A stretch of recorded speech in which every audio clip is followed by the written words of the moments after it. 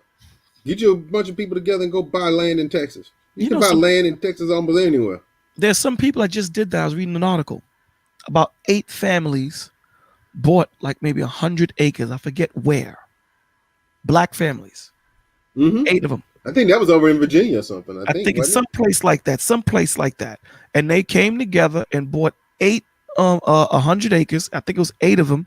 They pulled their money together and bought the land, and now they're building on it. They're building on it. There you go. You keep asking these people, the people that you keep calling devils, you asking for them to give you help. I don't understand that. I don't understand. Well, they're saying that it was in Georgia. Georgia, okay. The people that you call devils, and don't get it twisted. I understand you calling them devils. And when I say devils, I'm talking about the government. So I get it. But here's the thing. The Lord gave me power to sustain in him. I don't need to go to the government for help. My power is in him. So I don't need the government to help me to clean the front of my house, the front of my apartment. I don't need the government to come and tell me to help me get my community better. That's something that we should be doing. And that's what really mind boggles me. COVID shalom, what's going on, sis? Amani, what bugs me is you go to Stone Mountain with all these guns and peacocked, which is cool, but didn't go into the neighborhoods of Stone Mountain and said, okay, drug dealers, okay, crackheads and all this is going to stop. You didn't do that. Why wouldn't you peacock in your own neighborhood? That's what mind boggles me. With all that force of power that you claim you have, 3,500 military professionally trained people, armed to the teeth. This dude was naming guns wrong. But you're professionally trained. Cool. I'm not going, we can make mistakes. Lord knows I've said things that have been wrong on the stream and had to be corrected on it and I had to come and correct myself. I get that. But why wouldn't you take that same force and pay your own phone bill before I go and pay someone else's phone bill? I don't understand that. Why wouldn't I come and say, listen, we're going to get our community together. We're going to start in this community and we're going to branch out. Because we don't need the help of these people. I sit down and I watch every day and see how our people are broken mentally, spiritually, emotionally, and physically. And you want these same said broken people to get AR-15s, shotguns, handguns, and stand with you? I'm sure that he didn't give all those people that had guns at there a mental check to make sure mentally they good. No. I'm sure. This is the things we need to do, man. Start talking to each other. Yo, aunt, you good? Yeah, you sure? Because I need to make sure you got my back. I don't want to worry. All right. And this is us checking each other. This is us checking each other. Because we have to understand that, listen, truth without love is a weapon. You need truth with love because truth is meant to heal, not to hurt. Right. So when people just spew out truth without love, they're hurting you. And you can feel it. Even though you know what they're saying is truthful, you know that that person is saying it to embarrass you, to hurt you, to demean you. We don't do that here. We're trying to get to the crux of what the issue is. This is why we jump around a lot on mental disease, mental illness. This is why we jump around a lot. Because we're trying to isolate where the issues are. And the issues start with our trauma and it not being dealt with.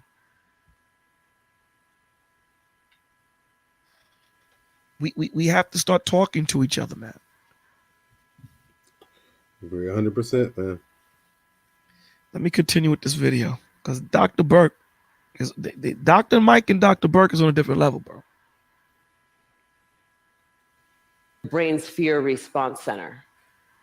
So there are real neurologic reasons why folks exposed to high doses of adversity are more likely to engage in high-risk behavior.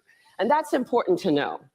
But it turns out that even if you don't engage in any high-risk behavior, you're still more likely to develop heart disease or cancer.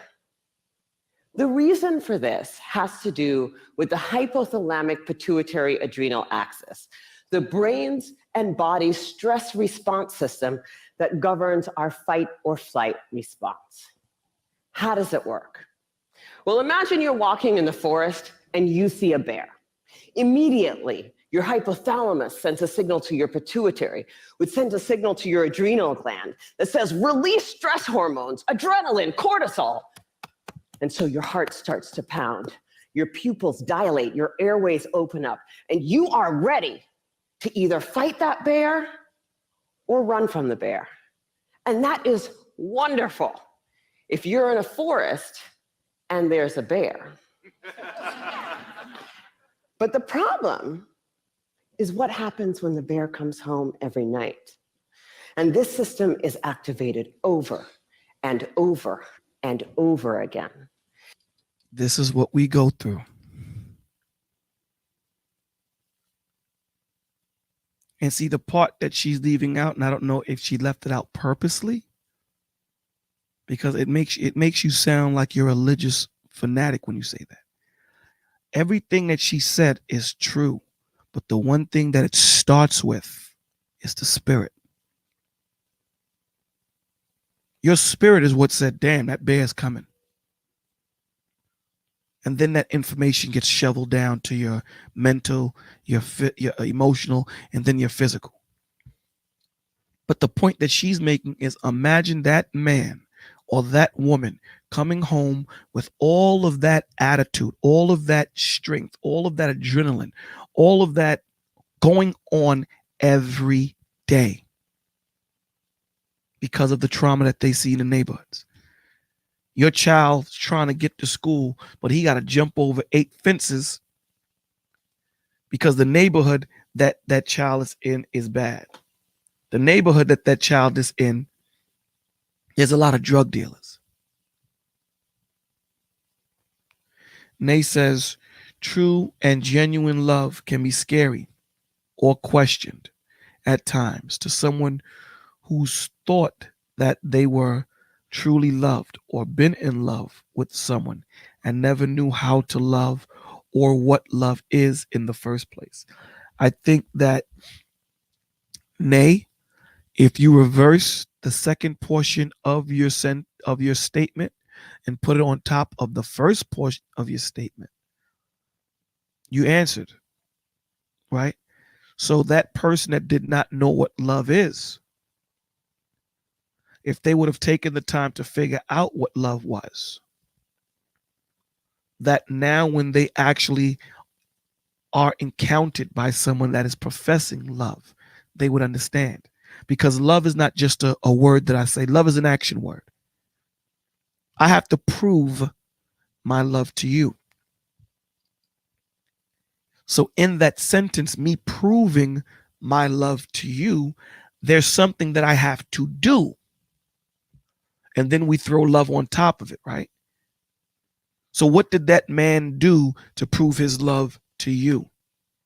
What does that father do to prove his love for his family? What does that mother do to prove her love to her husband, to her family? Love is an action word. It's not just an emotion. Emotions have no rationale at all. Your mental is what gives clarity and context to these emotions that we feel.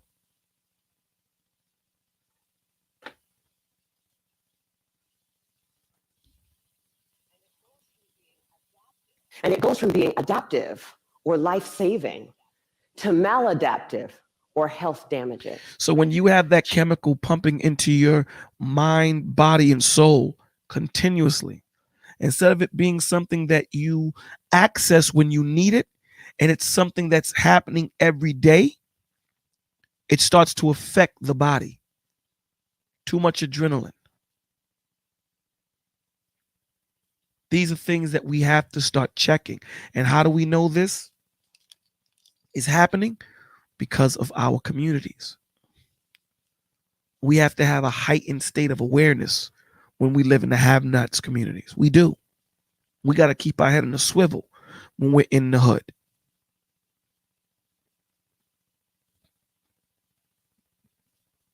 And this is what affects us. Stress, like my man Definite G posted, stress breaks down the immune system.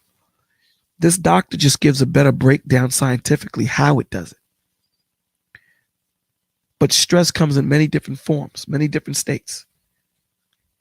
Whether it be heightened awareness, whether it be traumatic situations happening, stress comes in many different forms. And it breaks down your body after time.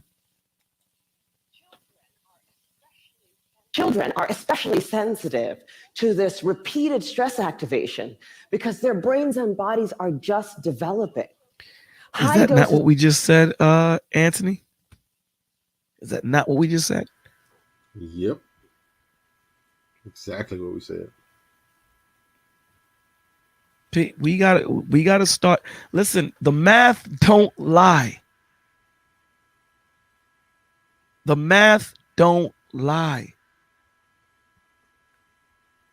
So when you stunt these children's growth, you're stunting them the wherewithal to figure out how to navigate mentally through their situations. And when they don't have that wherewithal or that education or that experience to navigate through that, they get stressed, and stress breaks down your body. The doctor just said it, man. We got to stop jumping on YouTube and cursing each other out every day. Stop threatening each other. We have too much power in the have-nots, too much power, too much access to information to not use it to push happiness, to push love, to push change, to push help, to push moral standards that are not being pushed. In this time of information. Well, that's not what sells. Yeah. That's the deal. It's not what sells. Like you ever remember that movie from way back, the Devil's Advocate, right? Yes, sir. And Al Pacino was playing Satan. He said, vanity, my favorite sin. Yes, sir. When you look at it, that's what we have a lot of right now. For those who try to do things and try to push the information and everything else, those are the kind of things that get moved to the wayside, or it's only heard by a few, right? The narrow road, if you will. Now, you put somebody licking a cat, jumping over 12 dogs, skydiving and pulling the parachute at 1,000 feet. That's what sells. It's this infamously famous mindset that everyone sells. I haven't seen so many ugly women trying to do videos on makeup to save my life. Just being realistic. And so think about it. You think about it for a second, all right? I haven't seen so many people who can't cook try to have cooking videos. I mean, it's the whole thing, but it's all about being infamously famous. But you know what to add to what you're saying? There's no standards. That's why people that can't cook can get on a chat or YouTube and say, I can cook. Yep. Exactly.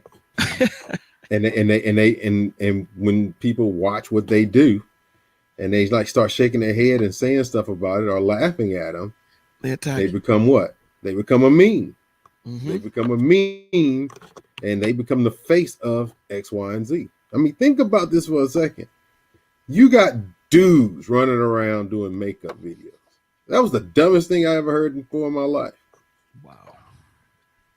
And they're screaming about being, you got all these people screaming about being influencers and everything else, but that's mainly because they get so many views and companies say what? Oh, you have this many people looking at you religiously and this many followers to whatever you're doing. We're going to do what? We want you to promote our stuff. So we're going to send you a bunch of free stuff that you can either give away or promote or whatever else. And they become these influencers to promote products for the haves. It's crazy. It's crazy. And so, and that's why you'll see people kind of like, you know, we hear it talked about almost every day. They spend, you know, 99 hours online, like Tommy liked to say. They spend 99 hours online to do exactly that. Their life is in front of the camera until the point that they have no privacy. And the crazy thing is, how. And they don't even know they're still in their sickness being used. Exactly. Because all it takes is one thing wrong to happen, and then the fame goes away.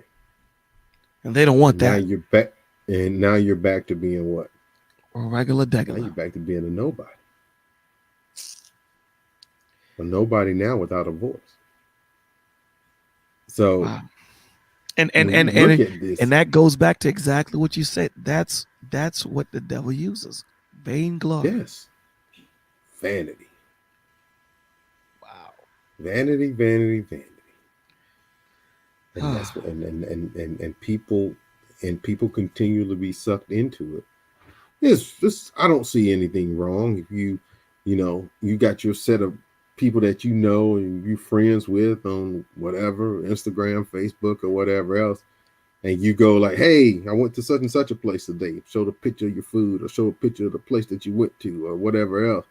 So you telling them, hey, you need to come check this place out. This is good. And then you walk on about your merry way. I don't have a problem with that. But for those that just literally document their every day, right, and every night, because they don't wake up in the morning, they don't get no attention at home. That's why they get no attention at home.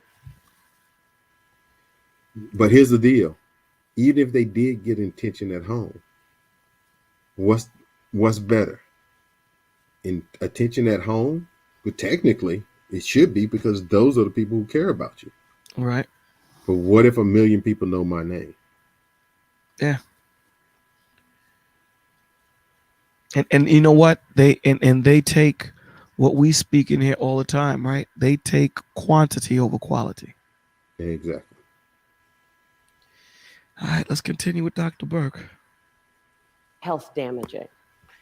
Children are especially sensitive to this repeated stress activation because their brains and bodies are just developing.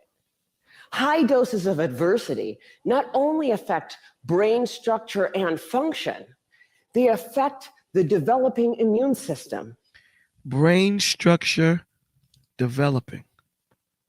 That's those neural connections that we were talking about earlier. Brain structure connections. This is not, I think I'll just be talking out my behind, man. This is the Most High talking. This ain't me.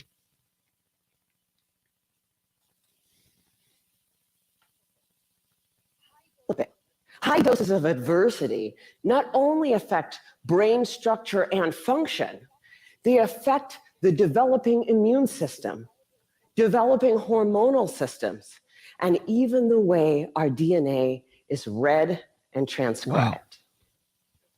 So for me, this information threw my old training out the window, because when we understand the mechanism of a disease, when we know not only which pathways are disrupted, but how, then as doctors, it is our job to use this science for prevention and treatment. That's what we do. So in San Francisco, we created the Center for Youth Wellness to prevent, screen, and heal the impacts of ACEs and toxic stress.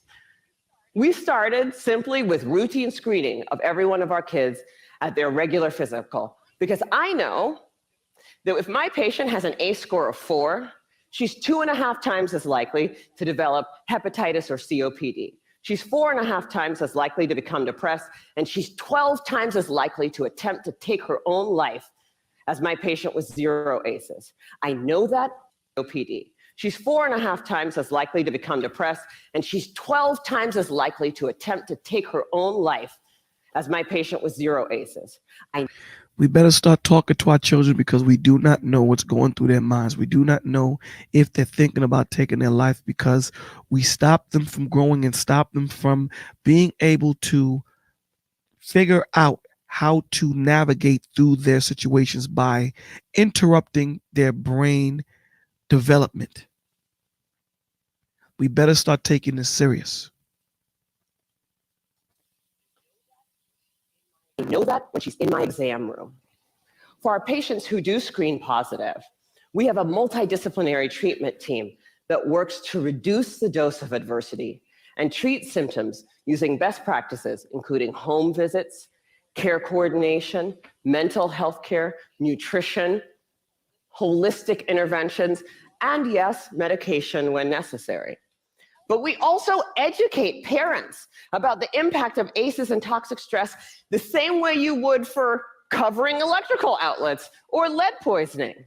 And we tailor the care of our asthmatics and our diabetics in a way that recognizes that they may need more aggressive treatment given the changes to their hormonal and immune systems. So the other thing that happens when you understand this science is that you'll want to shout it from the rooftops, because this isn't just an issue for kids in Bayview. I figured the minute that everybody else heard about this, it would be routine screening, multidisciplinary treatment teams, and it would be a race to the most effective clinical treatment protocols. Yeah, that did not happen. And that was a huge learning for me. What I had thought of as simply best clinical practice, I now understand to be a movement.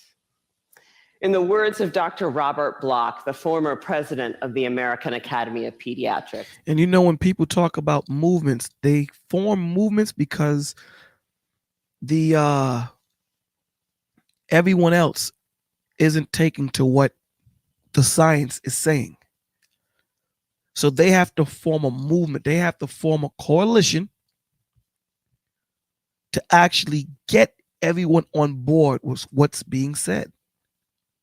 And what these doctors are saying is that there is a correlation to physical illness with mental illness. There is a correlation. Traumatic stress, depression, PTSD, there is a correlation to the physicality of our bodies being sick. This is what they're saying. But it may take more money, because now you have to actually sit down with the children, sit down with the adult, and actually talk to the adult, opposed to just give them drugs and shush them out. Now doctors these doctors in particular are saying, take your time with these patients, get to know their background mentally, not just medically, mentally.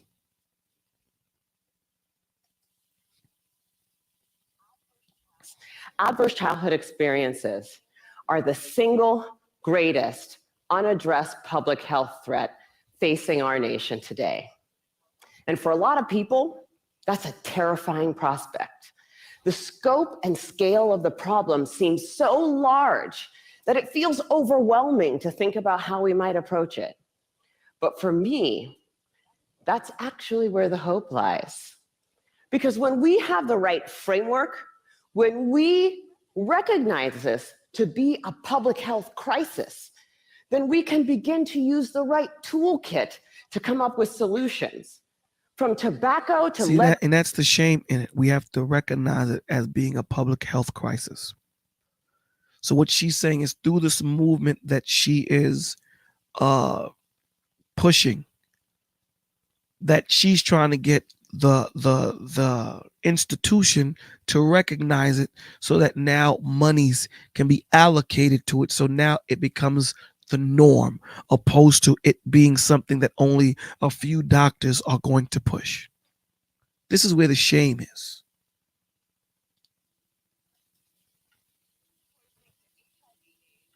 poisoning to HIV/AIDS, the United States actually has quite a strong track record with addressing public health problems.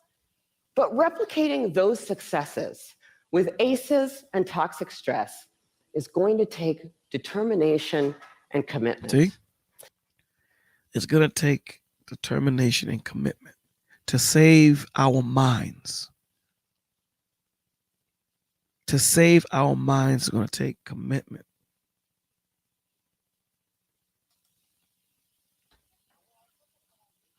And when I look at what our nation's response has been so far, I wonder, why haven't we taken this more seriously?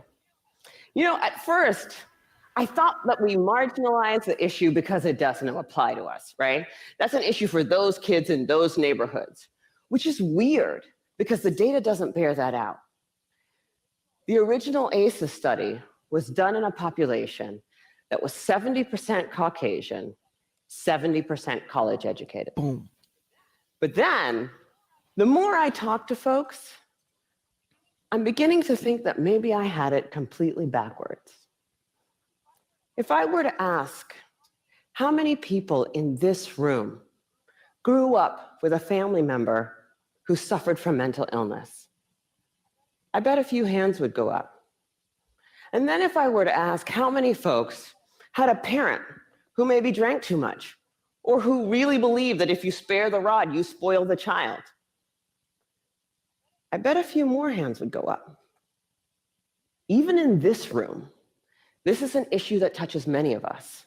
And I'm beginning to believe that we marginalize the issue because it does apply to us. We're embarrassed. I think that's where she's going. That we don't want to face that trauma ourselves. Maybe it's easier to see in other zip codes because we don't want to look at it.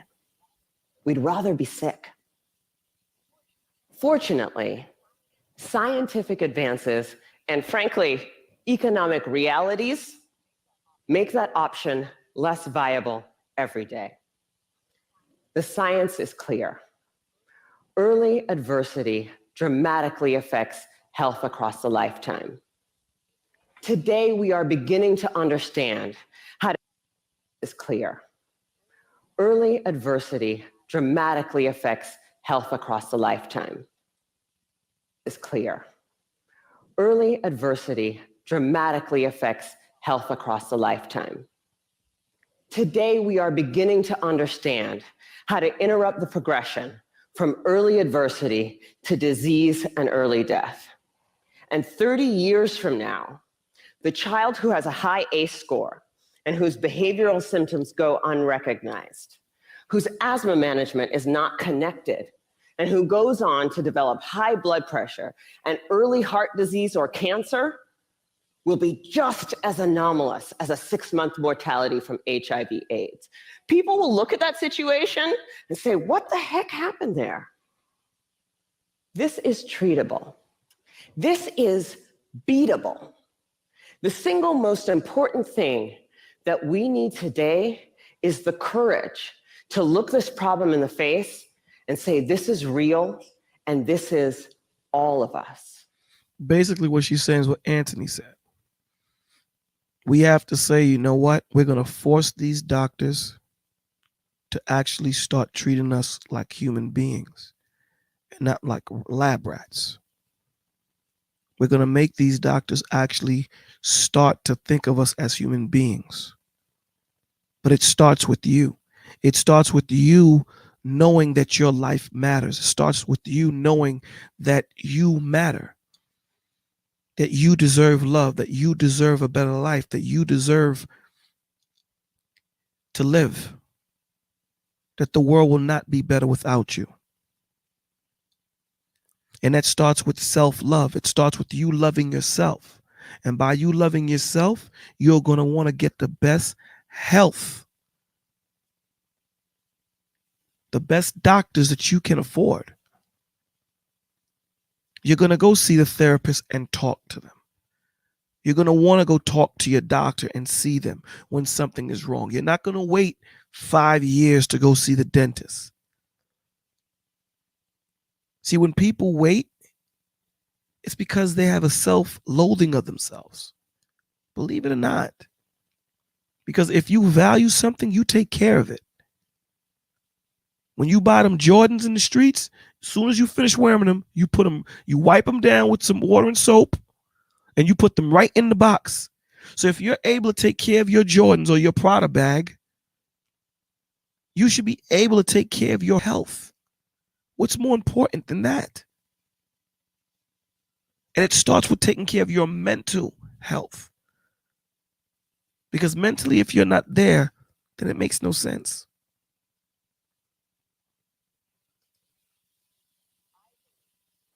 I believe that we are the movement. Thank you. That's it. That is it. Powerful words, man. Listen, man. We can't say the information isn't there. Right? What we do here collectively is everyone that comes, they bring their information, they share their stories, they share their testimonies. So you can't say that the help isn't there.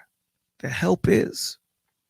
But again, like Anthony and I always say to you guys and other people, say in the chat, that the step, we can't fight the fight for you. We're here to help you with the fight. But that cross is yours to bear. All of us have crosses that we have to bear. All of us do. And the only thing that we can do for each other is lighten the load a little bit. You know, give you that rest for a second so that you could pick it back up and go to the next way station. Yeah, brother, you want to weigh in on it? Oh no, I was just listening. Oh, okay. But no, but that's good, man. I mean, that's exactly why we're here. We're here for that reason. And that's the reason we're here. That's why we have been, and I would like to say, successful in what we're doing.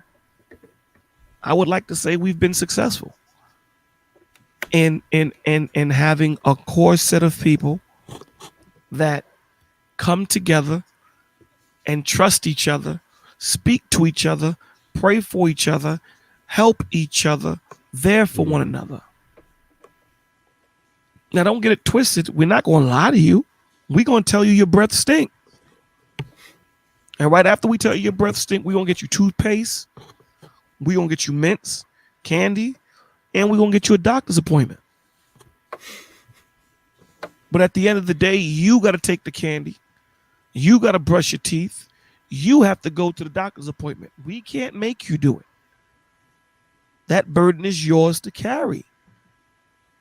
So when all these people come out here and they're cursing each other and they're talking nonsense and they got energy when they do it, I sit back and as I'm listening, I'm saying, imagine if they took that same energy and pushed love. You have thousands of people watching you and you want to spew out hate, anger, being malicious towards one another. Instead of those people that are listening, that you have their ear, you don't want to push out love. You don't want to push out solutions.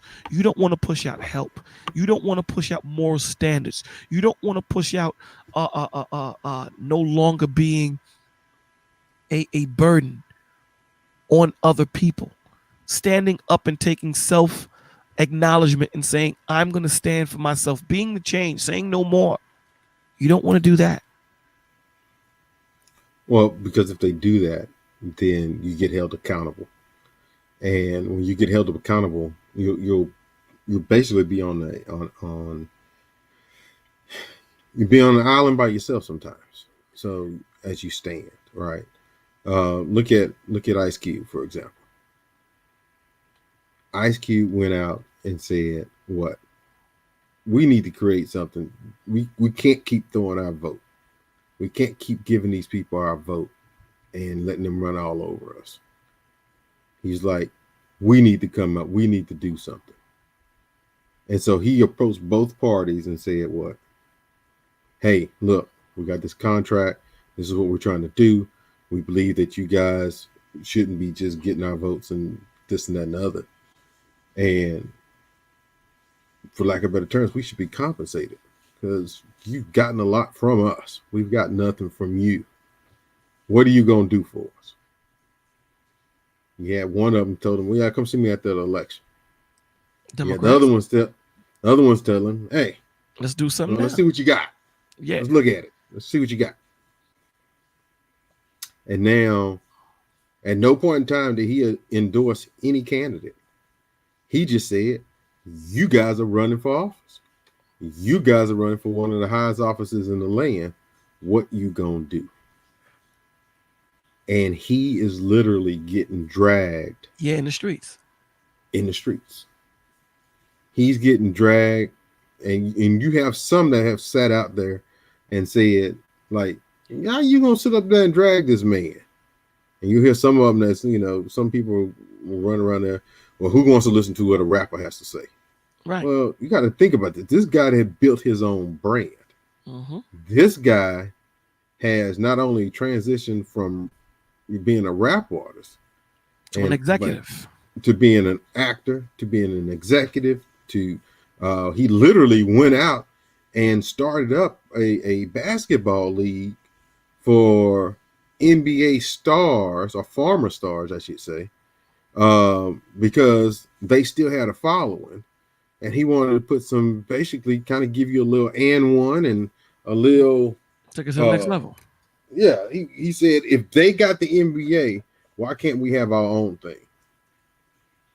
And so he went and got some of the quote unquote former NBA stars. And then he actually got some of those guys that were from a lot of those places that you see from and one, and also guys that would hoop down in Rucker Park and some of these other areas, and had them come in and actually started up his own league called the Big Three, which when you really look at it, it's kind of almost built off like NBA Jam from back in the day. Yeah. And so he started these things up with his own money, with his own money and investment money, to not only build it. Yeah, he's making money off of it, but he was also building a brand and actually putting other people to work. He went and talked to the guys, said, "Y'all be interested in doing it?" "Oh yeah, that'd be cool." And he literally went and got guys that had just left the NBA and those other areas that I said, and then he brought them in, and they basically running a bunch of 3-on-3s. And so this is what's been going on. And so for you to say, who wants to hear what a rapper has to say? And now all of a sudden he's buck dancing, and he's a coon, and he's a this, and he's a that, and notice who's saying all of this. Black people. Black people. Black Listen, people and white liberals. You gotta understand something. They did and it goes back into slavery. Mm-hmm. They did a number on us. But see, the reason why I don't like holding on to that and subscribing to that is there is too much information and too much out there that we can get. I don't get it twisted. We're always going to be under the hats, but there is still too much that we can do and too much we can get to say that they're holding us down. To a certain extent, they are, but we can still live a good life, bro. Well, and here's the deal. And this is from the stuff that I've seen, and I only can speak about myself. I can't say that. They kept us ignorant of stuff. Yes. If you want to say that's holding us down, I'll give you that. I'll give you that. Okay. But money's green today. But that's the point that I'm trying to say And- when, and- when I'm saying that we can still live a good life. Right. Meaning you ain't gonna be a billionaire, but you can still live. I don't think that, and that's my point. I don't think you cannot be a billionaire. And No, here's the but reason why. And I'll show you what I'm saying. Okay. You have to hit that liquid gold pocket. Okay. So for example, I'll give you one. Jeff Bezos. Jeff Bezos started Amazon. He started Amazon, and this is why I'm saying, what I'm saying. He started Amazon because eBay wouldn't give him what he needed. He was selling stuff out of his garage. He was using eBay, right, to sell his stuff. Okay. eBay wanted a percentage that he didn't want to pay, number one. And number two, their shipping and the way that they did shipping to get the stuff out, either things got lost and you couldn't track it, or things would just come up missing. So he would actually have to literally, his costs would double dealing with eBay. When he talked to eBay about it, eBay said, oh, well, those things happen. His deal was, but it's happening with my money. I'm barely breaking even. If I say I'm sending this guy out this product, I'm already paying shipping.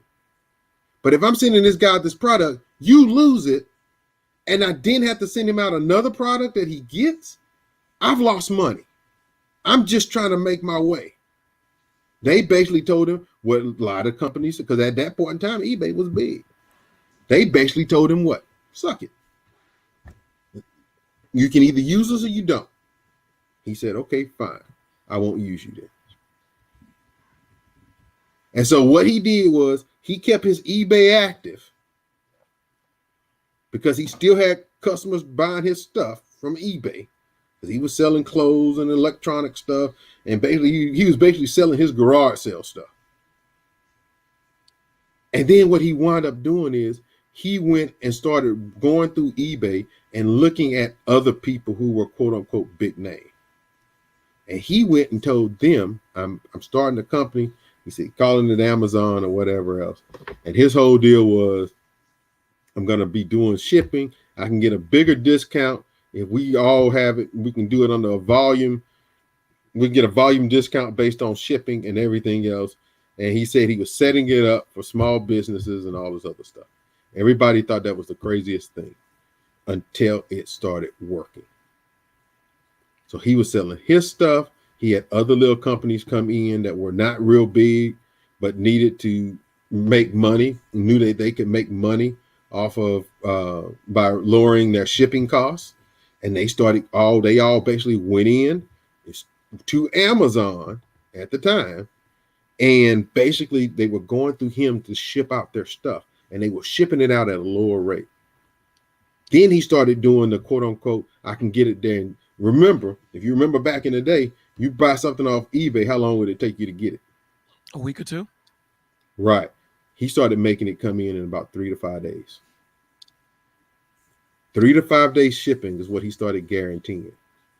And he got with FedEx and UPS to where they got a big enough discount that he said he could get them he said, I can guarantee that I will have stuff shipping out at this volume to meet that demand, because it had to be so much volume before they could get that kind of discount. And he's just started, basically, he went and did an all call for everybody. Hey, you want to make more money where you can ship your stuff out faster? I'm doing 3 to 5 day guaranteed shipping, blah, blah, blah, blah, blah. It's not that much more of a cost to you. Hence, they make their money. And I'm still selling my stuff. And if you look today, where it's next day turnaround, you can go buy stuff from Amazon. And not only buy stuff from Amazon, but you can go and look at Amazon storefronts, and all of these other little companies in there with Amazon are still doing the exact same thing. So that's why a little company over in Wichita, Kansas can do next day shipping and still sell their stuff. They're selling their stuff at a profit, and it's not coming off of their backs for the shipping portion, because they're shipping it through Amazon. You're getting their stuff in an Amazon box. Amazon comes and picks their stuff up, ships it. And if you ever follow your Amazon package, you will see, oh, it started out over here. And then you'll see it move to an Amazon distribution center. Mm-hmm. That's because Amazon gets UPS and those guys to pick up all of those boxes on almost like next day for nothing. And then they come in and they drop it at the distribution center. And from that distribution center, it all goes into an Amazon box and it all gets shipped to you. And it's a day and it's a day and a half. Then he came up with Amazon Prime. And then that just blew everything else out the water with the Amazon Prime stuff. But it costs you to be on Amazon Prime. $100. But you don't have to. Yeah. $100 a month.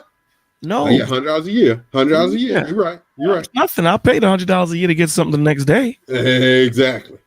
Because you buy from Amazon almost every day. Yeah, almost every day. Every other day. Yeah. Or at least once a week. Right. Yeah, a little bit more than once a week. But the point that I was trying to make is that we don't need, listen, people becoming billionaires, we know anything can happen. What I'm saying is I don't have to aspire to live a good life to be a billionaire. No, that is true. That's the point. That's the point that I'm trying to make, that I don't have to be a billionaire to have a good life.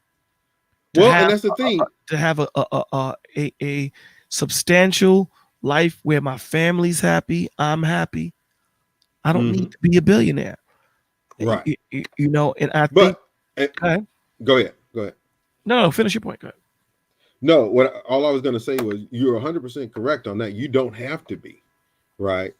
All I'm saying is that kind of like we were talking about earlier on about the majority of money in the U.S. is new money, right? This is because of stuff like this, right? You had these guys that came in.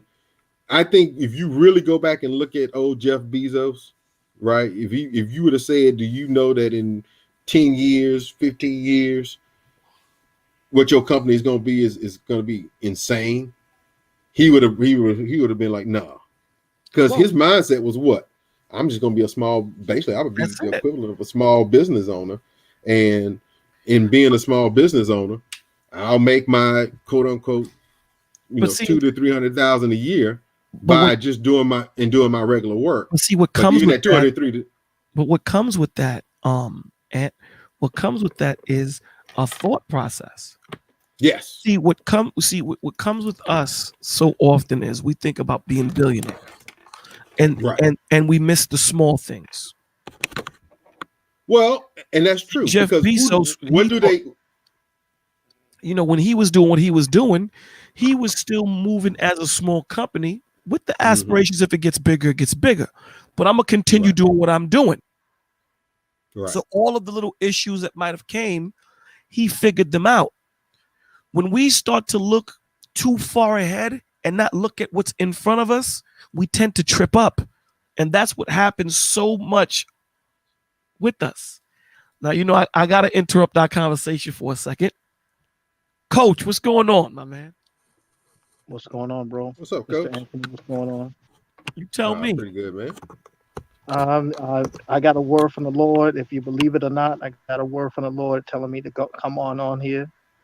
Just got off of work, so I got a word from the Lord too, and the Lord told me to tell you that I got beef with you.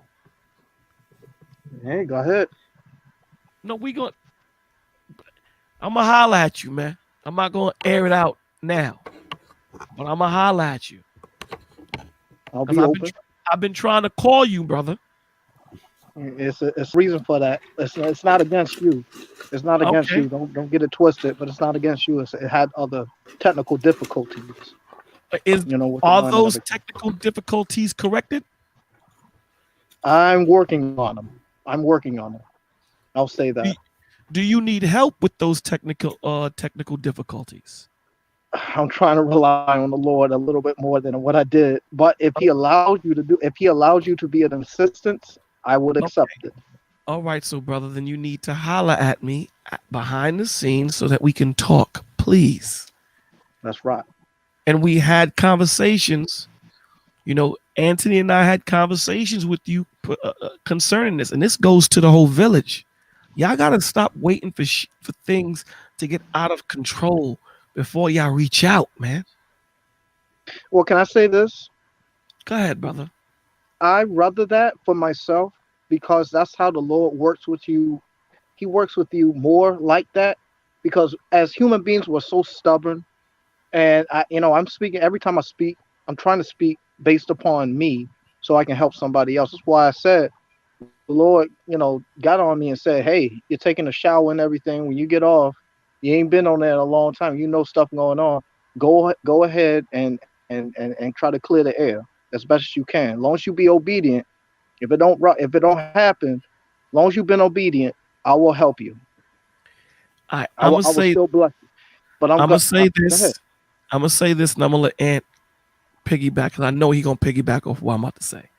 All right. That's non-cipher, God. The Lord don't want. Listen, the one thing the Lord don't want to deal with is being stubborn and prideful. That's witchcraft with the Lord. He don't deal with that. So when you're at that point where you need help, or any of us need help, I am not gonna hesitate to holler at one of y'all. I am not gonna wait for all 4 of my tires to blow the hell up before I tell Ed, I need help with this tire. Why will I wait for the other 3 to bust when I'm having problems with one?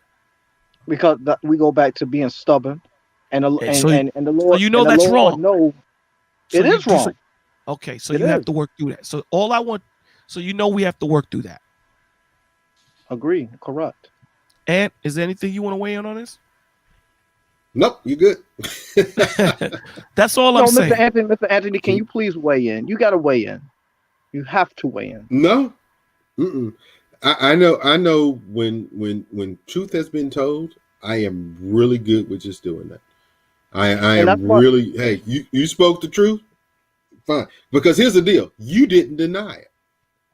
I'm not going to deny the Lord. Anything the Lord tells me to do, I'm doing. Right. I got to. What I'm saying is, I'm practicing that now. There you go. What I'm saying is exactly. And what I'm saying is when Bolo said what he said, and then you went, yeah, you're right. I'm like, okay. Yeah, that's what the Lord. I'm not going to sit here and deny what's going on. I'm not going to do that. I'm not doing that. But see, here's the thing. I'm trying to get free, Mr. Anthony. I'm trying to get free. And here's the thing.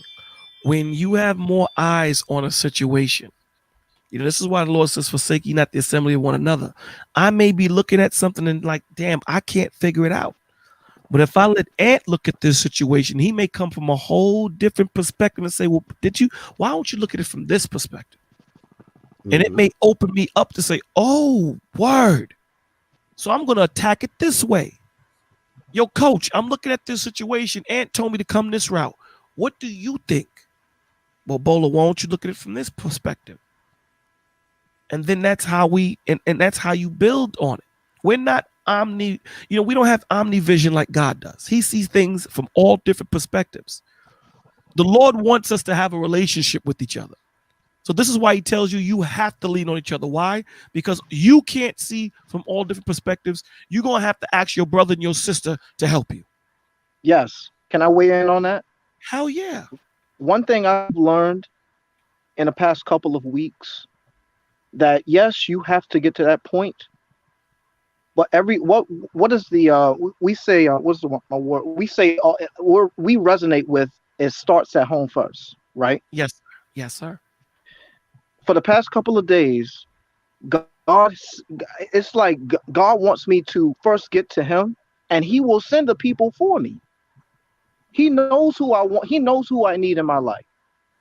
And I told my girl over here, and I told a couple of others, the brother that I talked to you about, we mended and everything. We mended everything.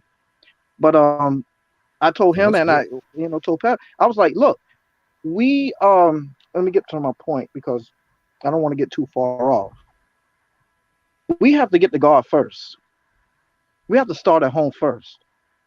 God already knows what we need. He already knows what we need before it's a scripture. Our thoughts are not His thoughts. Our thoughts are not His thoughts. He knows yeah, I'm gonna bless you a couple of times with a person or things and stuff like that, material or whatever, spiritual. but it's based upon what I want for you. I get it. I'm gonna bless you a couple of times, whatever you want, but still, I'm maybe it's gonna be some days where I reject what you want and give you what I want, and you'll enjoy it more better than if it had happened your way. That's where I'm going. And it's times where I'll go Lord is working like this. I'm gonna keep on doing it like this. Like how you blessing right now is perfect for me. It's so perfect for me. So I'm gonna keep on doing. The Lord said every day is not the same day. Every day is not the same day. So if God bless you this way and you like it and you enjoy it, He's saying, I just may switch it up. I don't know how God thinks. I'm just saying based upon how I am as a person and how He wants to direct me. I wasn't planning on coming on here. To be honest, I'll put that out. I wasn't planning on coming on here tonight. I wasn't even thinking about coming on here tonight.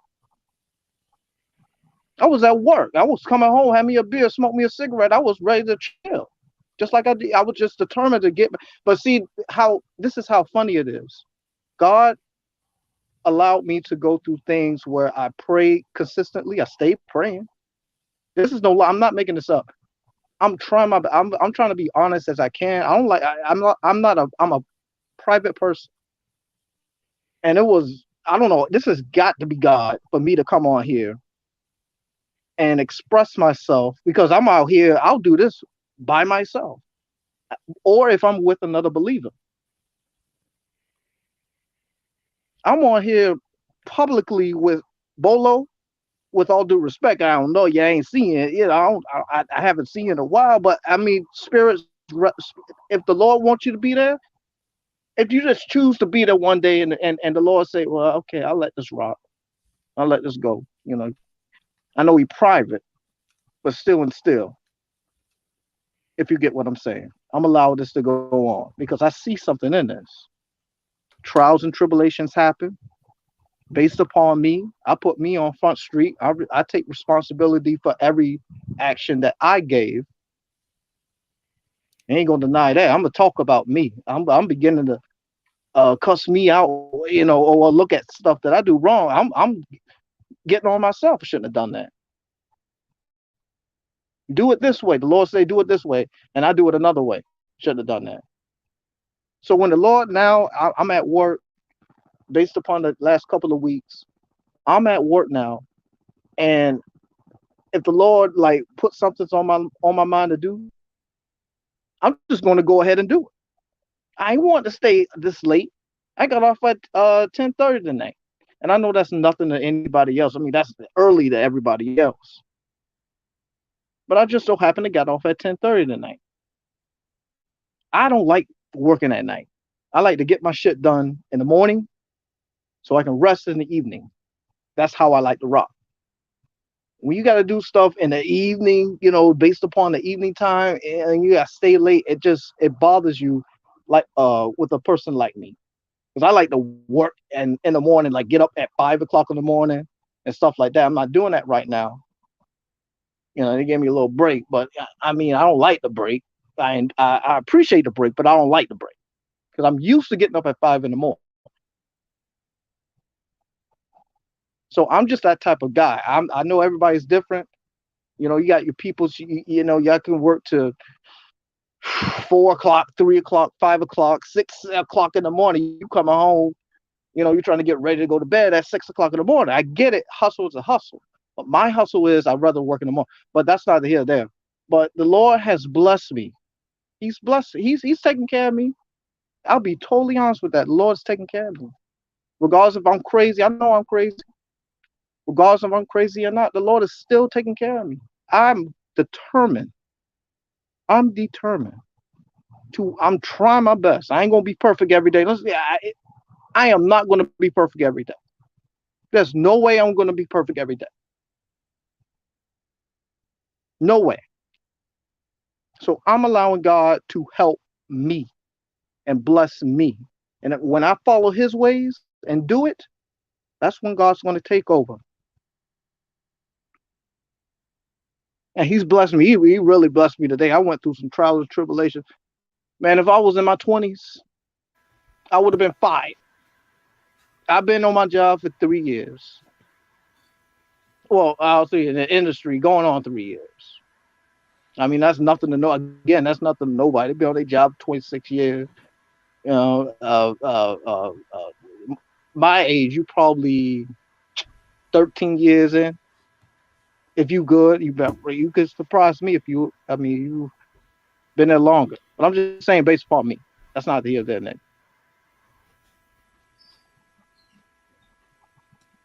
I'm trying my best. I'm gonna end it because I've been talking too long. So I'm gonna end it, and I hope somebody got a word out of this. I'm on me. I look at me every day. I make mistakes every day, every day. But I'm glad I got you, brothers, and I'm gonna let you go. But I'm glad I got you, brothers, and I'm gonna hold myself, but I'm gonna let the Lord work with me from now on. And if He allow me to be on, I'm gonna be on. No, that's what it's all No, no, about, man. no. I'm not taking that funny. I'm just speaking upon myself. The Lord does what He does. So whatever He do, Right? I'm allow Him to talk to me, and I'm going to execute. That's how I want to be.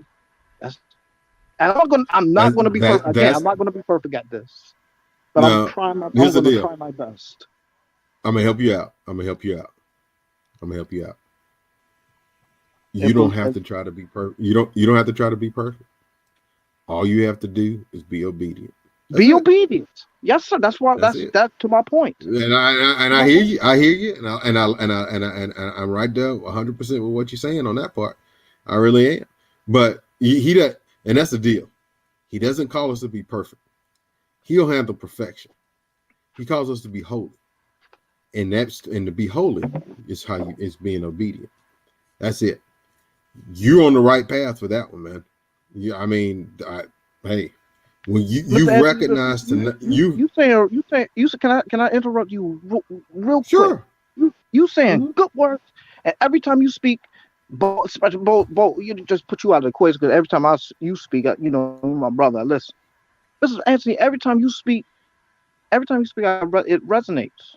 I'm sorry, I'm just that type of person because whatever's on my heart, I have to. I just feel like I have to speak, and maybe right or wrong, and I do apologize if I was like that, but I did see myself like that, interrupting and everything. But when it's on my heart, you hit a point, it just hit me, and before I forget it, I want to, comment on it.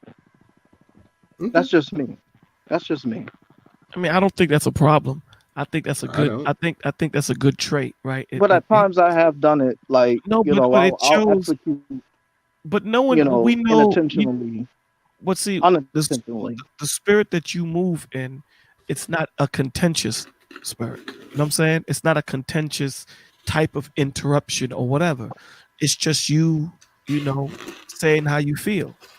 And the one thing that I appreciate that because I'd rather a person tell me how they feel than a person not say anything to me at all. Because at least I know that person that's telling me how they feel, they're approachable. Right. Opposed to a person that's just closed mouth like Mount Rushmore, says nothing. So and the relationships and the friendships that we form here, for me, I know a lot of people say it's YouTube friendships or whatever. For me, it goes beyond that. It goes beyond that. Where I'm at in my life, I'm trying to form lifelong friendships, brother, in the spirit of Christ. Period. And that's what you want to have, right? Because in this day and age, it's you're gonna need to have, especially the way things are going in this day and age, you're gonna need to have both, right?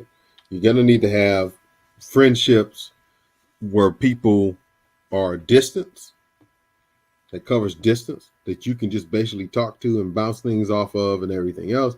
And then you'll need friendships of the physical, right? Someone that that if you in trouble or if you need to really talk or whatever else, all right, bro, meet me up at the Denny's up around the corner.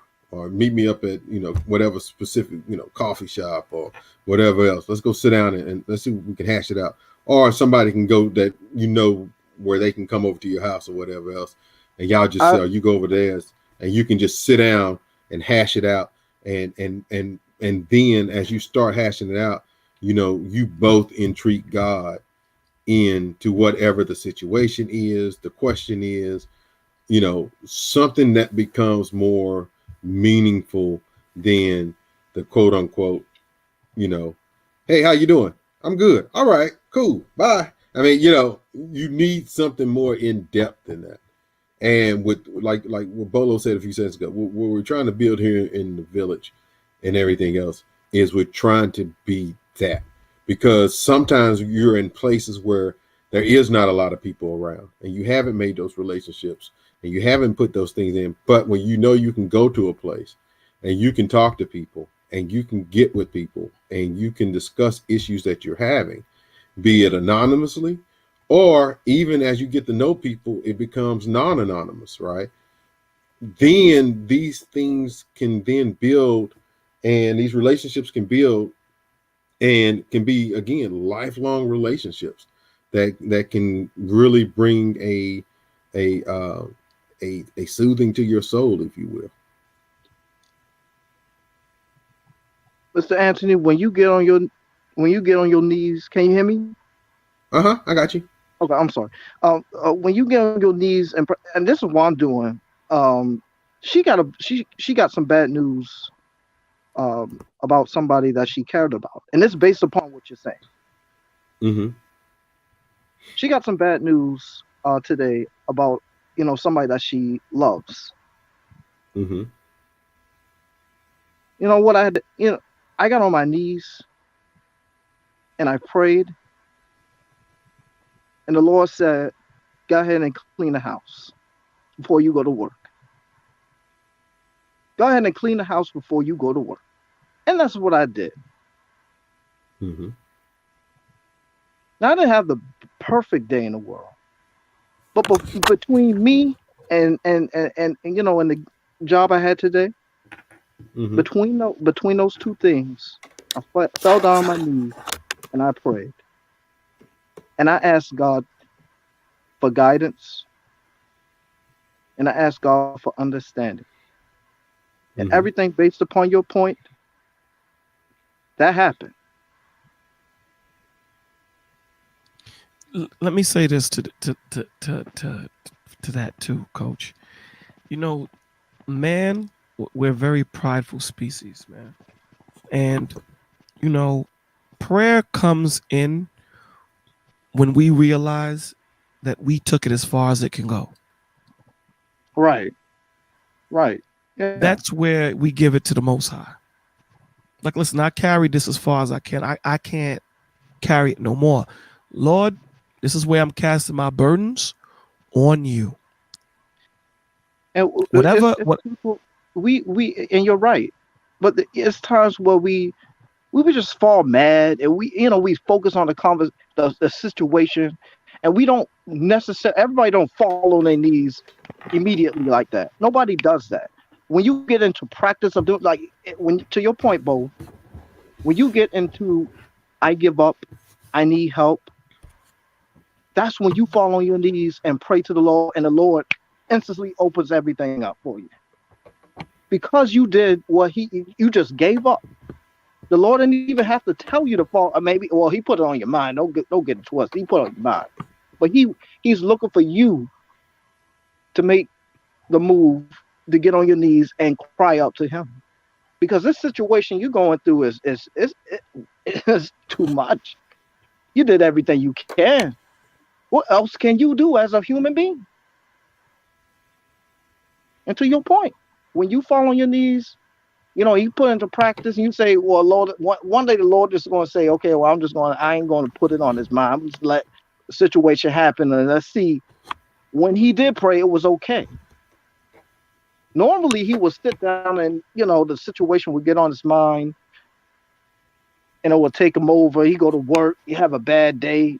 You can't move like you want to move on your job normally or how you want to.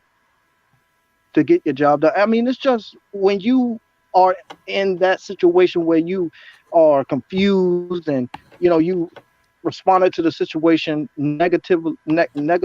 I can't say the word negatively or Negative. whatever. There you go. You Right. got it. When you do that, you fall. You'll have a bad day. You had a bad day. You come home, you glad to be home. You're just glad to be home, even though you had a bad day. And it comes from us not praying, getting on, putting into practice. And we fall short. Mhm. I fall short. I'm just trying. I'm just trying it out because I'm not perfect.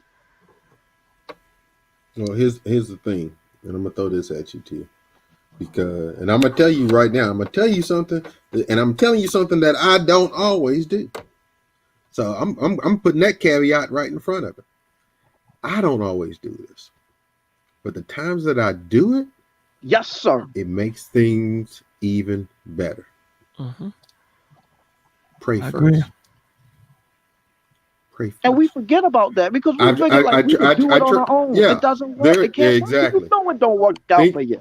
Think about it. Think of it as when your kids were growing up. If you bought them Legos, right, and they see the thing on the box, and they try to do the thing on the box. They try to put the Legos together to make it look like on the box. They don't know how to do it, and they're all confused and they get frustrated and everything else. To me personally, that's how God is with us, right? Because it's not until they come and ask for help that you will do what? Help. Okay, well, give me a few minutes. I'll help you out with that real quick and everything else. But what's even better is when they come to you first. Before they even try to work on it, they come to you first and they say, hey, Dad, could you help me put this together? Okay, give me a few minutes. And I'll go over there and I'll help you put it together. We'll go work through it together. And when you look at it, what normally happens is that you wind up putting it together while you give them certain parts of it to put together, or you walk them through putting it together.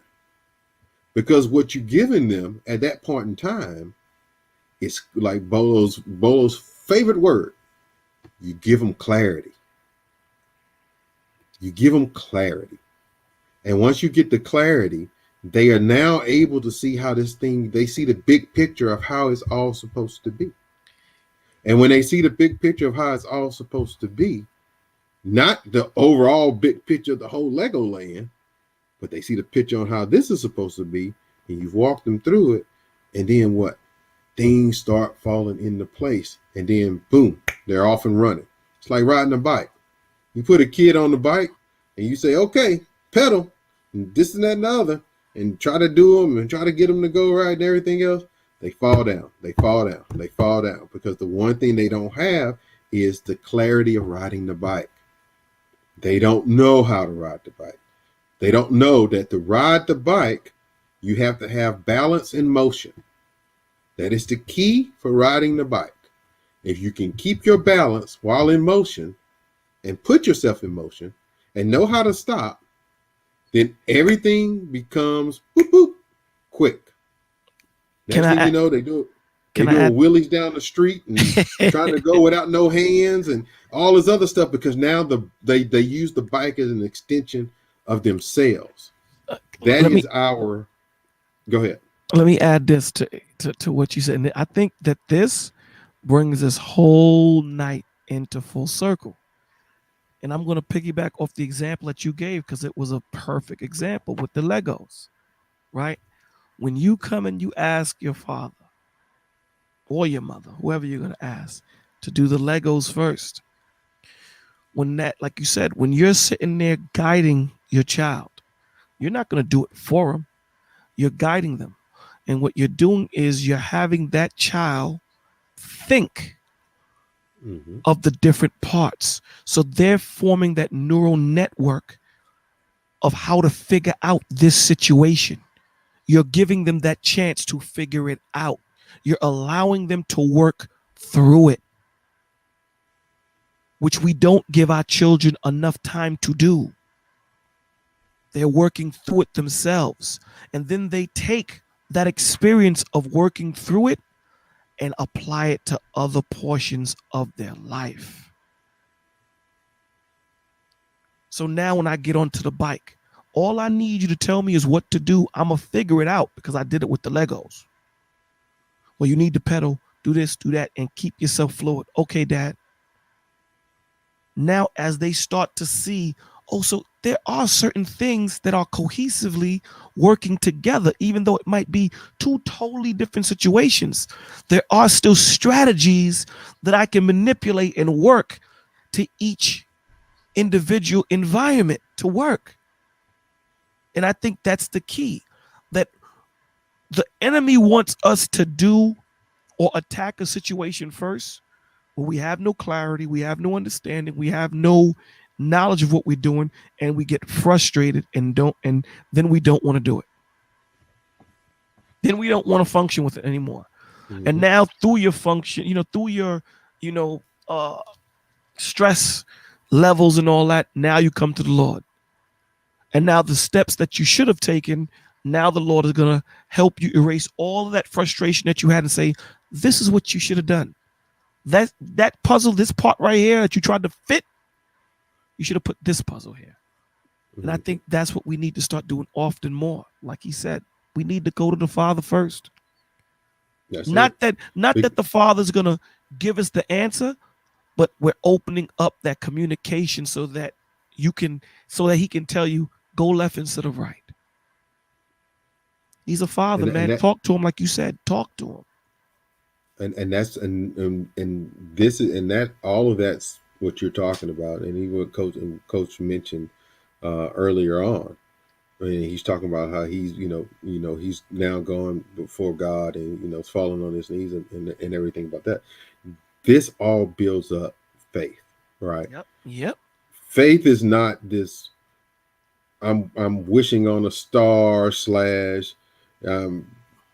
need my fairy godfather to tell godmother to help me out and give me a wish and all these others. No, that's not faith. Faith is trusting in what God said he was going to do and doing it. That's what it is. So when you have those lines of communications open, and that's why he said, even in the parables, right? He would say, what? If you have faith like the grain of a mustard seed, you can say to this mountain, move and be cast into the sea, and it will be done, and everything else. He's letting them know, right? It doesn't take a lot. But what happens with a mustard seed, if you ever seen it, it literally grows into it's very tiny. But that tiny seed can grow into a big tree. Mm-hmm. And so what he was trying to get them to see is you don't need but a little faith, because the bigger faith comes with time. So if I know growing up that every year I get the present of a lifetime at every year at a specific spot on every year, then guess what? Every year at that specific spot, I now expect to have the gift of a lifetime. Mm-hmm. Why? Because it was faithfully given to me. No one goes into their house, goes into a restaurant, goes into anything, pulls out a chair thinking that and go to sit into the chair and checks to see if the chair is going to hold up. Nobody does it. Everybody goes, pulls out the chair, get down, sit down in the chair at your house or at wherever else, and you sit down in that chair and you plop down in that chair. Half the time you don't even look where your butt's sitting. You just pull a chair out, throw it, and you sit down. And you sit down any kind of way. Why? Because you have a built-in faith that I've sat in many chairs, and I've gone to many restaurants and pulled out many chairs and sat in many chairs, that when I sit in this chair, it's ingrained in you now. I will sit in this chair and this chair will hold me up. When are you worried about a chair not holding you up? Hardly ever. Hardly ever. You never start checking until that chair doesn't hold you up. Mm-hmm. The minute that chair doesn't hold you up, Now there's a problem. Now you checking every chair that you get ready to sit into. You turning that sucker upside down to make sure all the bolts and the legs and everything else before you put it down and sit down in it. Word up. You make sure the back is good and everything else, right? You measuring it, making sure it has the right angle. Why? Because you have no faith in chairs anymore. Exactly. And if you see a chair that looks like the chair that broke on you, you always check that chair out. You might look at every other chair and be fine, but you will always eyeball the chair that was the chair that broke on you. That chair changed your life. That chair changed your life. That chair is no longer faithful. Sure now you have no faith in that chair anymore. So you now go and look at that chair, and somebody say, "Oh, I got a chair for you," and the first thing you do is you start looking at that chair all crazy and twisting it around like, all right, you put it down on the ground and kind of put your hands on it to kind of make sure it's stable. I hear you. Why? And you because you have no faith in that chair. And that's what the Lord wants you to fight through. Yeah, exactly. That's what he wants you to fight. See, when you have that blind faith, it's not proving nothing. When something goes wrong, and now the Lord looks at you and say, okay, like Job. Now let's see if my man gonna still serve me. Go ahead. Now look. And you still faithfully on your knees, still faithfully, Lord. I know my car broke down, but listen, it could be worse. I can still walk. There's still buses. That's when the Lord said, look at my man. That's my man right there. So listen, you're not the only one, on the brother. side of the highway. Right. You're not the only one, brother. We all fighting. All of us fighting, brother. It's just some of us make it look good where we don't show the fight, and others show the bumps and bruises. But don't get it twisted. You can't run away. No matter how much you try to run away from it, you can't. Like, God will make sure, like, the person you next to, he will make sure that he know there's something wrong with you. Yes, sir. But that's only if that person that you next to is tapped in to what you're into. Yes. Yeah. Okay. Everybody like, okay, well, I got my own problems. I ain't got time to worry about this. If that person ain't tapped in, or if that person is on another time, they're not going to be able to see what you're seeing. That's why a lot of people, let me explain something to you. I guarantee you, if we came on this channel and spoke about sports or spoke some nonsense, I guarantee you we'd be packed every night. But see, I'm not caught up in the numbers, because I'd rather see 10 people that's consistent and sincere and is in the Lord and really want to deal with their depression than see 10,000. That's like when Tommy said something that resonated with me, and he said, "I'm not."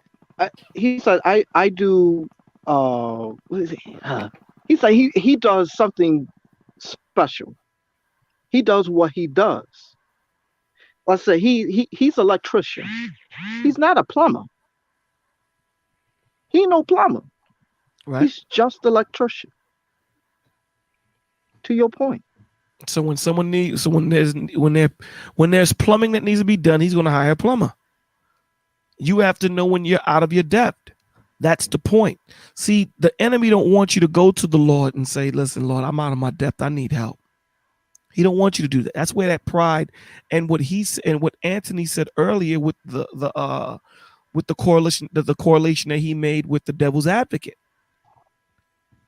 vainness and things of that nature. All of these things play on the pride of man.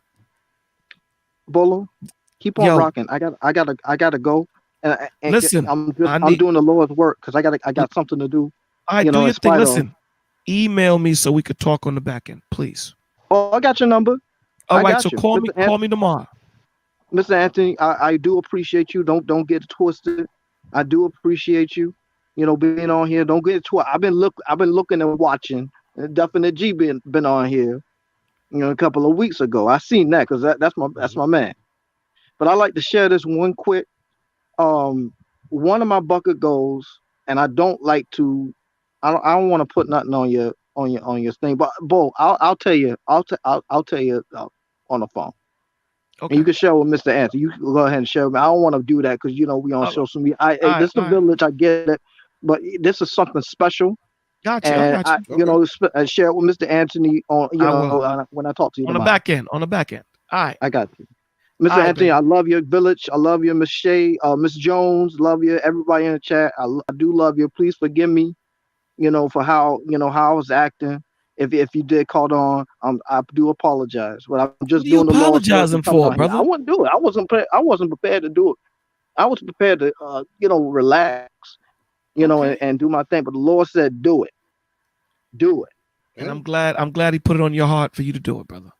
Y'all have a good night. So I'm gonna look for you tomorrow. All right. All right, bro. Have a great one. So, Mr. Ant, before I send up this prayer, you got anything you wanna, to say? Or should I do the prayer first and then ask you? Go ahead and send the prayer. Okay. We'll talk after. Okay. Is there anyone out there that need someone to be prayed for? Put your name in. I'm gonna say going once,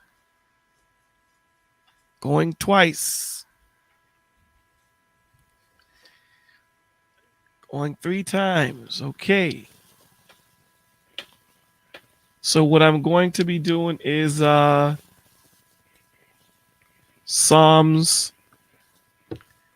It's going to be Psalms 5, chapter 5. All right. So it says, give ear to my words, O Lord. Consider my meditation. Hearken unto the voice of my cry, my King and my God. For unto thee will I pray. My voice shalt thou hear in the morning, O Lord. In the morning will I direct my prayer unto thee, and will look up. For thou art not a God that hath pleasure in wickedness, neither shall evil dwell with thee. The foolish shall not stand in thy sight. Thou hatest all workers of iniquity. Thou shalt destroy them that speak leasing. The Lord will abhor the bloody and deceitful man. But as for me, I will come into the house in the multitude of thy mercy, and in thy fear will I worship toward thy holy temple. Lead me, O Lord. Lord God, please lead Donna, O Lord. We ask you, Lord God, to please lead Junior Darius, O Lord, in thy righteousness. Lead us all in the village. Lead us all that follow. Lead us all that is searching for you into thy righteousness, Lord God. Because of mine enemies, make thy way straight before my face. For there is no faithfulness in their mouth. Therefore, inward parts is very wickedness. Their inward parts is very wickedness. Their throat is an open specular. They flatter with their tongue. Destroy them. Destroy thou them, O God. Let them fall by their own counsels. Cast them out in the multitude of their transgressions, for they have rebelled against thee. But let all those that put their trust in thee, Lord God, like Khan, let all those that put their trust in thee rejoice, Lord God. Let them ever shout for joy, because thou defendest them. Thou defendest Khan. Thou defendest Junior Darius. Thou defendest Donna. Thou defendest all those that are searching in sincere spirit. All those that are out there searching for you, Lord God. Let them also that love thy name be joyful in thee. For thou, Lord, wilt bless the righteous. With favor wilt thou compass him as with a shield. Amen.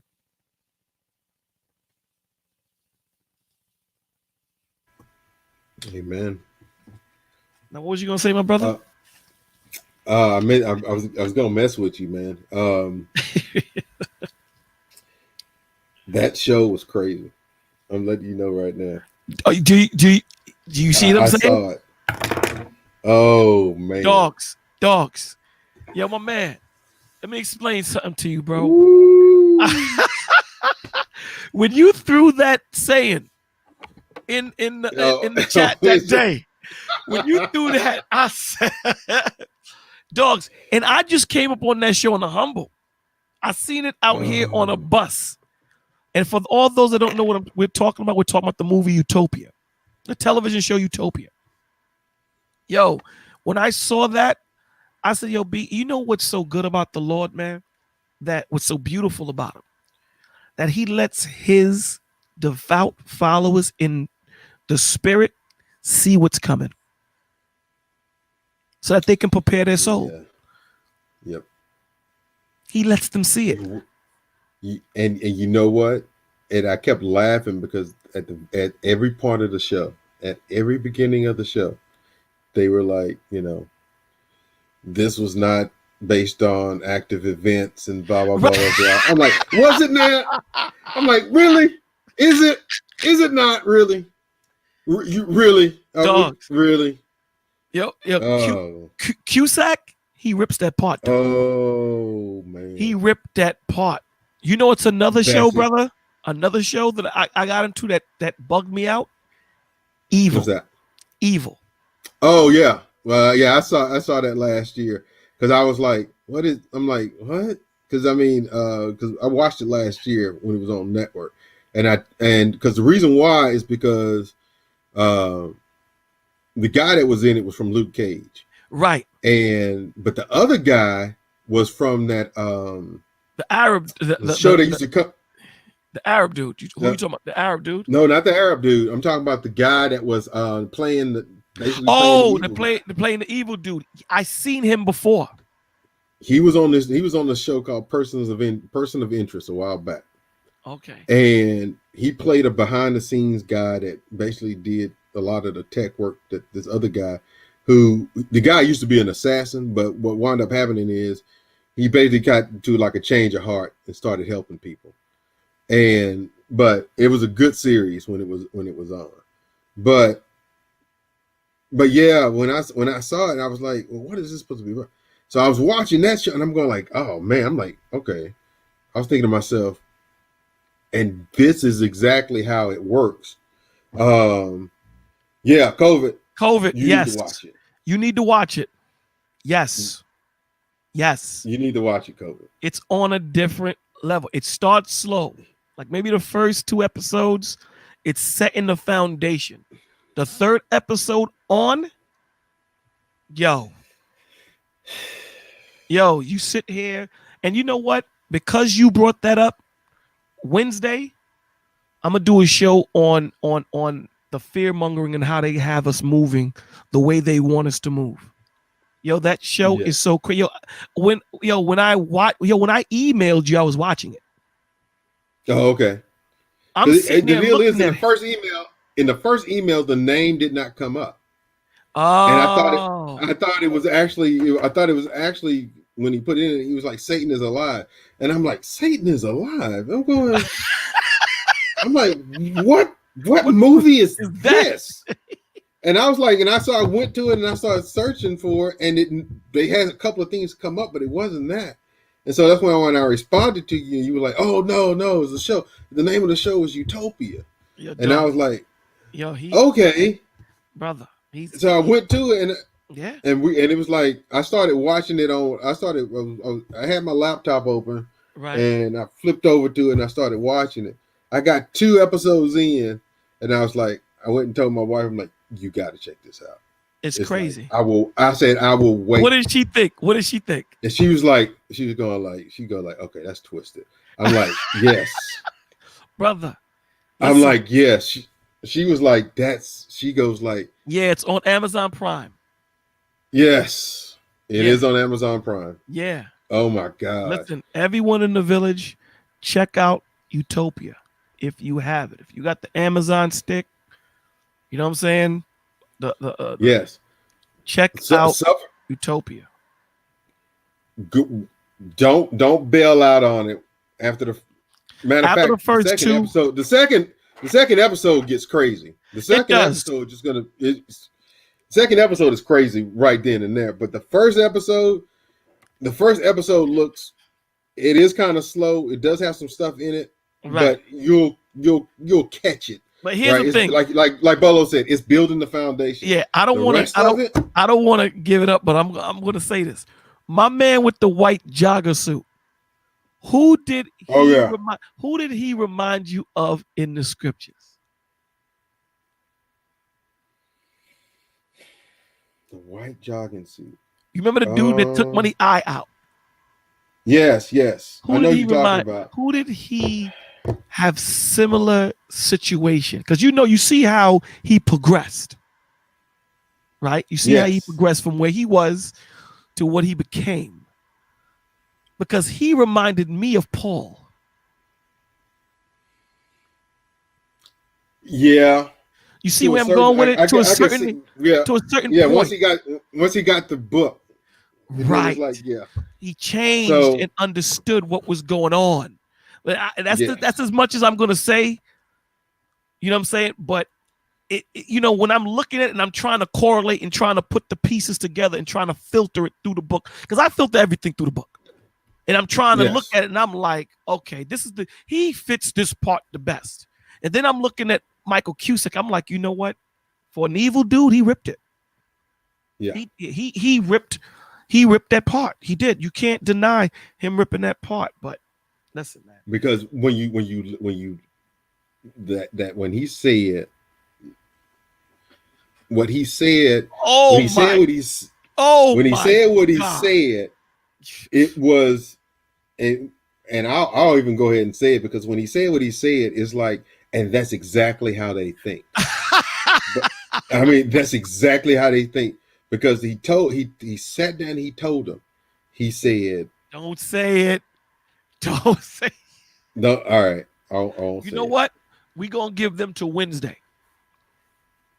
If they haven't seen it Wednesday, spoiler alert. Yeah. Because when he gave that breakdown, when he was looking at them like, man, who do you think is, oh my God, man. I looked at this, I watched that part at least 4 times, my man. I rewinded that part. But you saw how people get played. Yes. You saw the puppetry behind it. Yes. To the fact that he said what he said, which was, I will have them begging for it. Yep. I can't say that part. They will beg for it. And it was like, wow. Because I'm on episode 1 now, starting it tonight. Yo, listen. Listen. If there's any type of homework that we gonna give in the village, watch that show. It's not 8 episodes. 8 episodes. It's not a show that we're telling you just to watch because it talks nonsense. It really taps into what we're living today, and I'm talking right now. And the fact of the matter is, and I'll even say this part too, because there are a lot of people that are like that today. There are really a ton of people like that today. There's a guy on the show. There's this one guy on the show, young guy. He sees things happening.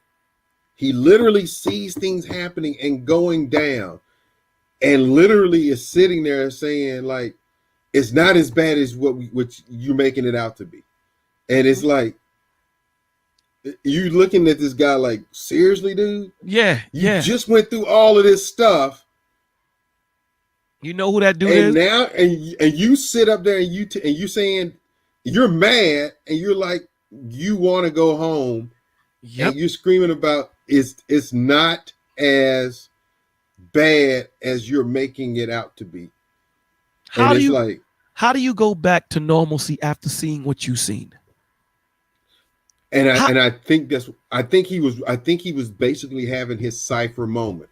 Right. I believe he was having his cipher matrix moment, that he has now come across something that he thought was at one time was just in good fun. And that was just like, well, these guys really believe in it, but it's not really like that. I don't really kind of believe that much. And then it became real. And he could not adjust the real reality with the quote unquote fake reality of what was going on. Well, he gonna do it. Yes. We definitely, so because of this conversation, we're gonna do fear and how the haves use fear to move us the way they want to move us and move us mentally, knowing that we're sick. You know what I'm saying? So that's what we're going to do. Any last words, my brother? No, I'll probably be a little bit late coming in on Wednesday because I got another thing that I got another thing that I do on Wednesday nights too. Okay. So I'll probably be rolling in. You notice I've been rolling in kind of late and everything else. Yeah. But no, get them up to speed, man. All If right. I don't make it in time, I don't make it in time. But yeah, I'll try to get there when I can. But, all right. As long as you show up, brother. That's all that counts. So with that being said, man, thank you guys again for being here. Thank you for making this another beautiful night. Thank you guys for showing up. Thank you for rocking out to 1222. Thank you for spreading that love. And remember, be that change that you want to see in your community. Again, no more. We'll no longer let the enemy use us. We're going to start fixing each other starting today or whenever you come into this village. Spread, share, like, comment, subscribe. Let's get this word out, man. Take care of yourselves and take care of each other. Thank you. God bless you. And good night. I love you all. Thank you for showing up. Have a great one, bro. Good night, my brother.